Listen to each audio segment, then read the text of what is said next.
The bye week is a good time to sit down with the general manager of the Kansas City Chiefs, Scott Pioli. And Scott, we'll just start with it. 1-5 beginning. Yeah. None of us saw it coming. I remember driving home from St. Joe after we broke camp, excited, thinking this could be a special season. Still could. Where do you go from here? I think, you and I have talked about the season. We talked about it in training camp, and I know when you left St. Joe excited, I said, Mitch, be excited, be cautiously optimistic, because, things on paper are great, and then you got to go out and play games. So, I know sometimes you like to refer to me as a wet blanket and some of the other people, but I just, I've been doing this my whole life, you know what I mean, as either player, coach, or whatever, and things on paper don't matter. You still have to go out and play football games. And obviously disappointed at 1-5. Didn't expect to be here. No one expected to be here, but that's where we are. So you ask, what do you do? Well, you know what? We come to work every day. We need to work our butts off. We need to do our jobs better than what we're doing, starting with me, Mitch. Because obviously, as the general manager, I'm in charge of the football operation, and there's, we can't be 1-5. We can't. So we've got to keep coming to work. We have to keep finding ways to win football games, finding ways to get players to play, and if we've got to find other players to play, we got to find other players to play. I mean, this is a results business, and again, I'm at the top of the food chain on this. So we're 1-5, and I'm in charge, and we all got to get our acts together, starting with me. People know you've been a multi-time executive of the year. You stood on the stage with confetti dropping on your head. Mm-hmm. You've held the Lombardi Trophy, but you've also been through a lot of difficult times, the transition from Cleveland to Baltimore. I mean, even at the beginning of your career. So what have you learned from those experiences that help you move forward to turn this thing around? Yeah, hey, I've seen both ends of the spectrum and in between, at all levels. I was on an undefeated team in high school. I was on a winless team 1 year in college with a nationally ranked defense. I've seen in the NFL, I've been a part of 4-12. I've been a part of 5-11. I've been a part of, 18-1. I've been a part, and here's what I've learned. Well, actually, someone told me this a long time ago. When I was playing, was getting ready to get started in the coaching part. He says you're never as good as they say, and you're never as bad as they say. You're never as smart as they say, and you're never as dumb as they say. We're all kind of in the middle somewhere, and we have good days and bad days. And Mitch, I think that's the truth. So yeah, I've stood on that podium with the confetti and the duck boats and the parades, and whether it's the parade through Washingtonville, the undefeated season, or whether it was in Boston. But I've also been in those rooms where where it's been ugly. And the thing is, you have to understand that that's what this game is. And what you can't compromise is hard work and staying focused. And there's going to be noise in both directions. When you have great success, there's all this noise, and people are, telling you that you're smarter than you are, and you can't feed into that you're better than you are, you can't feed into that. And then when you're losing, you're being told what an idiot you are, and that things aren't going well. And you also have to understand and realize that's noise. You get a plan, you know the plan, you work the plan, and understand some things are going to go your way, some things aren't going to go your way. Stay focused, lead, be a leader, and don't deviate from what you believe is right. Also don't be so ignorant to think that you have all the answers, because there are things that clearly I've got to tweak. We've got to tweak.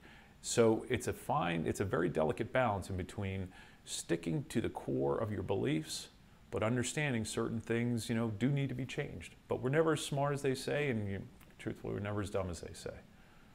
Let's talk about the noise. This is a passionate fan base. You've seen it first and foremost, and I've had talks about the kingdom. This is the kingdom 13th in the NFL in attendance, in the 27th market. They love this team. What do you say to the fans?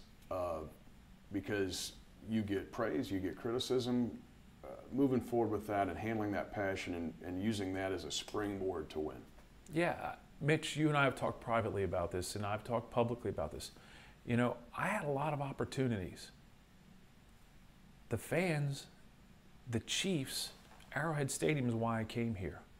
I had a nice job. I had a nice position. I had a comfortable place. I came here for a reason. I wanted to be here. And the passion that the fans have for this team is a passion I came here with. I still have it. It's 4 years later. I understand the criticism, but you know what? I dig that too. It comes with the territory, and I knew what I was signing up for, but that's the reason I wanted to come here. And that passion comes with good and bad. And and again, you and I have talked about this. There were a lot of other opportunities. This is the one I was waiting for. This is the one I wanted. And I've been asked recently, how do you feel about, would you still come here? I'm like, heck yeah. Heck yeah, I'd still come here. And I'm proud to be a Chief. And I'm, hey, I'm going to work as hard as I can and have people around me working as hard as they can till we get this job done. How much does that passion fuel you? Because we've had that talk too. Because that's what keeps me driving too. Yeah, we both end up getting teary. We talk about it, and but it's real. It's real. But we're both stewards of that fan base. Yeah. And I know that is something that motivates you. Yeah, absolutely. Because if you don't have passion about something, if you don't have passion for, this, we've talked about this too. I have passion for this organization, this institution. When I was growing up, I was a Giant fan. I grew up in New York, and I hated the Jets. And the class of the AFL at the time, and which then became the AFC, was the Chiefs. And so I had an AFC team, an NFC team, and it's just the passion comes from anyone who's in this game at some point in time was a fan. And I'm a fan of the game. I'm a fan of the tradition of this game, and the Chiefs are part of it. Like I said, there's a reason I waited. And hey, here's what I know is I'm a Chief, and I'm going to fight to the professional death, for this team and for this franchise and for the fan base. The fans are why I came here, because the fans are what made this team what it is. The Hunt family and the fans. Final question. You've already been out on the road. Mm-hmm. We both agree players win games in this league. You have been on campuses. You're going to ask me how many times I've been to K-State? Well, yeah, for sure. I mean, if they are number 4 or what in the BCS poll, but that's another matter. And there's some NFL guys on that team, I think. But you're grinding.